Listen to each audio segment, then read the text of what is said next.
नमस्कार। आंगनबाड़ी से जुड़ी 10 फटाफट खबरों में आप सभी का स्वागत है। आज तारीख है 16 सितंबर 2024, दिन सोमवार।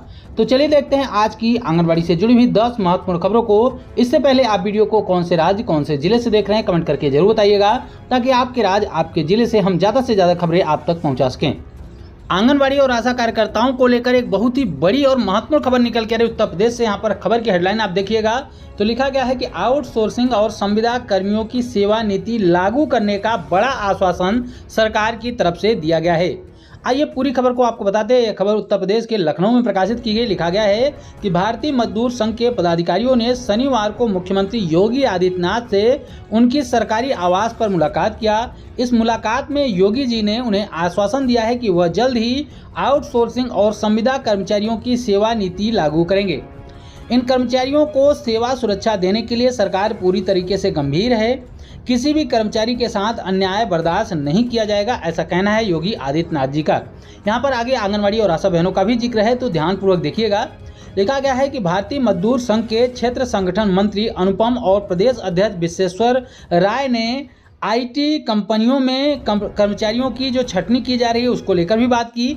इसके अलावा राष्ट्रीय स्वास्थ्य मिशन के कर्मचारी जो होते हैं, जैसे कि आंगनबाड़ी कार्यकर्ता, आशा कार्यकर्ता, यहाँ पर देख सकते हैं लिखा गया है कि मिशन से जुड़े हुए जो कर्मचारी हैं, आशा आंगनबाड़ी वर्कर की समस्याओं को भी उनके सामने रखा। उसके बाद उनके मानदेय वृद्धि की बात की, ईपीएफ की बात की, कटौती की बात की, तमाम और भी चीज़ों की बात उनसे की गई। तो मुख्यमंत्री जी से इन सब विषयों पर चर्चा की गई। आंगनबाड़ी और आशा बहनों के मानदेय, पीएफ वगैरह की चर्चा की गई। तो योगी जी ने कहा है कि जो भी समस्याएं हैं उनका शीघ्र निराकरण किया जाएगा। यहाँ पर देखिए लिखा गया है कि योगी जी ने कहा है कि जो भी समस्याएं हैं उनका शीघ्र ही निराकरण किया जाएगा। यानी कि ये बड़ा आश्वासन दिया गया है। मुख्यमंत्री योगी आदित्यनाथ जी ने बड़ा आश्वासन दिया है कि कर्मचारियों को जो भी दिक्कतें आ रही, जो भी उनकी समस्याएं हैं, उनका निराकरण किया जाएगा। मुख्यमंत्री से मिलने पहुंचे प्रतिनिधिमंडल में भारतीय मजदूर संघ के प्रदेश महामंत्री अनिल कुमार उपाध्याय, कार्यकारी अध्यक्ष राकेश कुमार और संगठन मंत्री राम निवास सिंह भी शामिल थे। तो ये बड़ी खबर निकल के उत्तर प्रदेश से। यहाँ पर उत्तर प्रदेश में तमाम संविदा कर्मचारी हैं, तमाम आउटसोर्सिंग कर्मचारी हैं। इनमें आंगनबाड़ी, आशा और रसोइयां बहनें हैं, जिनको बहुत ही न्यूनतम मानदेय दिया जाता है। इनकी बातों को जब मुख्यमंत्री जी के सामने रखा गया, उनकी समस्याओं को रखा गया, तो मुख्यमंत्री जी ने यहाँ पर बड़ा आश्वासन दिया है कि जो भी इनकी समस्याएं हैं उनका निराकरण किया जाएगा। अब देखना यह होगा कि मुख्यमंत्री जी अपनी बात पर कितना अडिग रहते हैं, अपनी बात पर कितना खरा उतरते हैं, क्योंकि तमाम समस्याएं हैं आंगनबाड़ी और आशा बहनों की, जिसको लेकर लगातार आंगनबाड़ी बहनें प्रदर्शन भी करती रहती हैं, मांग भी करती रहती हैं, ज्ञापन भी लिखती रहती हैं। तो अब देखना यह होगा कि संगठन के से वार्ता के बाद, आश्वासन के बाद, क्या सच में मुख्यमंत्री जी इनकी मांगों को, इनकी समस्याओं का निस्तारण करेंगे, या फिर सिर्फ यहाँ पर आश्वासन ही दिया जा रहा है। बिहार के समस्तीपुर जिले से एक बहुत ही ज्यादा दुखद खबर आ रही कि इलाज के दौरान आंगनबाड़ी सेविका की मृत्यु हो गई अस्पताल में, जिसकी वजह से अस्पताल में काफी भारी संख्या में तोड़फोड़ भी की गई और तमाम और भी चीजें की गई। ये खबर बिहार के समस्तीपुर से आ रही है, जहां पर खबर की हेडलाइन आपने देखी कि इलाजरत आंगनबाड़ी सेविका की मौत, अस्पताल में तोड़फोड़। विभूतिपुर में एक आंगनबाड़ी सेविका, जिनका नाम यहाँ पर बताया गया है कि ममता सैनी, उनकी मृत्यु के बाद लोग आक्रोशित हो गए। उन्होंने निजी अस्पताल यानी कि प्राइवेट अस्पताल में तोड़फोड़ की और डॉक्टरों को बंधक भी बना लिया। ममता जी का इलाज के दौरान मृत्यु हुई है, जिसकी वजह से वहाँ की भीड़ जो थी वो भड़क गई, काफ़ी आक्रोशित होकर वहाँ पर तोड़फोड़ भी की और यहाँ पर डॉक्टरों को भी बंधक बना लिया गया। अब पूरा मैटर क्या था उसको तो वहाँ समझना पड़ेगा, लेकिन हम ईश्वर से प्रार्थना करेंगे कि ईश्वर बहन की आत्मा को शांति प्रदान करे। आप लोग भी बहन की आत्मा की शांति के लिए कमेंट में ओम शांति जरूर लिखें। आंगनवाड़ी केंद्रों में राशन वितरण के संबंध में एक बड़ी खबर निकल के आ रही। खबर की हेडलाइन आप देखिए कि आंगनवाड़ी केंद्रों के राशन वितरण को लेकर खबर है कि हाई कोर्ट के आदेश पर हो सकता है राशन वितरण और खरीद पर सत्यापन। तो ये बड़ी खबर निकल के रही कि राशन वितरण और खरीद पर हाई कोर्ट के आदेश के अनुसार जो है वो सत्यापन किया जा सकता है। ये खबर उत्तर प्रदेश की है, जहां पर बताया गया है कि बाल विकास विभाग के द्वारा चलाए जा रहे आंगनवाड़ी केंद्रों पर वितरण और आपूर्ति में होने वाले भ्रष्टाचार पर सख्त रुख अपनाया जा रहा है। पोषाहार को लेकर हाई कोर्ट की लखनऊ पीठ ने सरकार से पूछा है कि आंगनवाड़ी केंद्रों के लाभार्थियों को जो पोषाहार मिल रहा है या फिर नहीं मिल रहा है। साथ ही हाई कोर्ट ने बाल विकास एवं पुष्टाहार विभाग के एससीए और निदेशक से भी मांगा है जवाब तलब, यानी कि उनसे भी जवाब मांगा गया है कि जो आपूर्ति हो रही या फिर नहीं।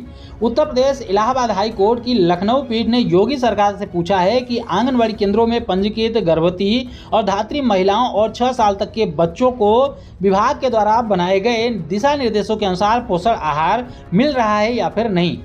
अगर विभाग के द्वारा वितरण हो रहा है तो इस खाद्य सामग्री की खरीदने और वितरण की क्या कार्यप्रणाली अपनाई जा रही है, इसकी जवाबदेही दिया जाए, यानी कि हाई कोर्ट को बताया जाए कि किस प्रक्रिया के अनुसार जो है वो खरीद की जा रही है। इसके अलावा उसको किस तरीके से वितरण किया जा रहा है, सरकार इसका पुख्ता सबूत कोर्ट में पेश करे।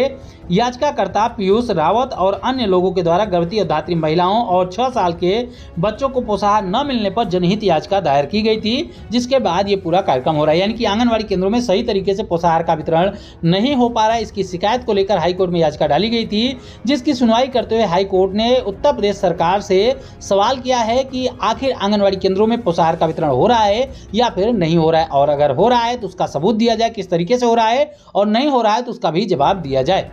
आंगनबाड़ी केंद्रों में छुट्टी के संबंध में एक लिस्ट आप अपने मोबाइल फोन की स्क्रीन पर देख सकते हैं। कल ही हमने आपको एक लिस्ट दिखाई थी जो कि बिहार के ही एक जिले से था, जिसमें आज के दिन छुट्टी का प्रावधान किया गया था मोहम्मद साहब के जन्म दिवस के अवसर पर।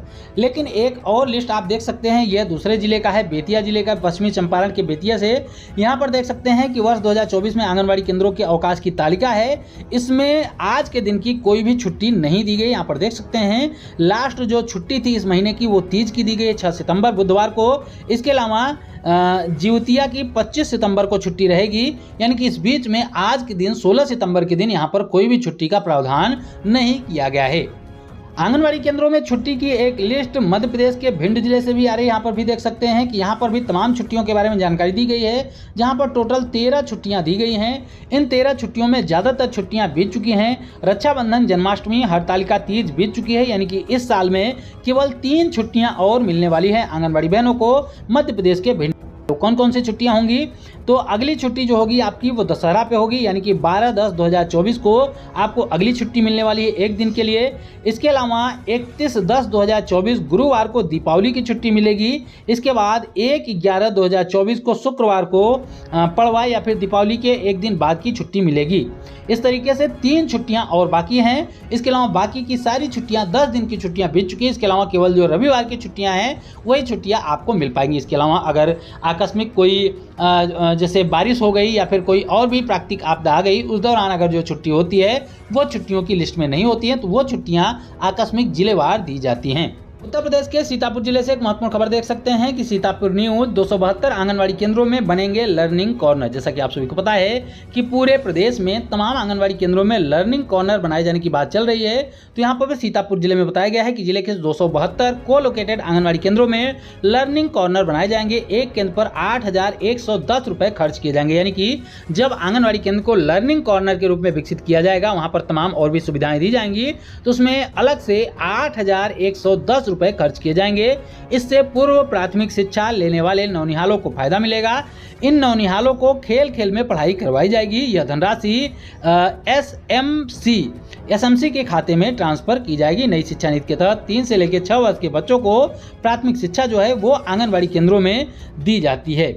इसी को लेकर लगातार विरोध भी आंगनबाड़ी कार्यकर्ताओं के द्वारा की जा रही है कि जब आंगनबाड़ी कार्यकर्ताएं लगातार प्री प्राइमरी शिक्षा आंगनबाड़ी केंद्रों को बच्चों को दे रही थी, तो यहाँ पर अलग से एजुकेटर की भर्ती कराने की क्या आवश्यकता थी। अगर एजुकेटर की भर्ती करानी ही थी तो आंगनबाड़ी कार्यकर्ताओं को ही एजुकेटर के रूप में नियुक्त किया जाना चाहिए था। इसको लेकर उत्तर प्रदेश में अभी भी आंगनबाड़ी वर्कर प्रदर्शन कर रही हैं।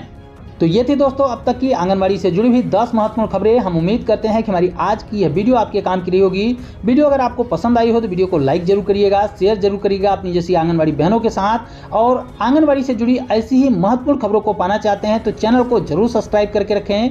फिर मिलेंगे अपनी नई वीडियो में कुछ और भी महत्वपूर्ण खबरों के साथ। तब तक के लिए नमस्कार, जय हिंद।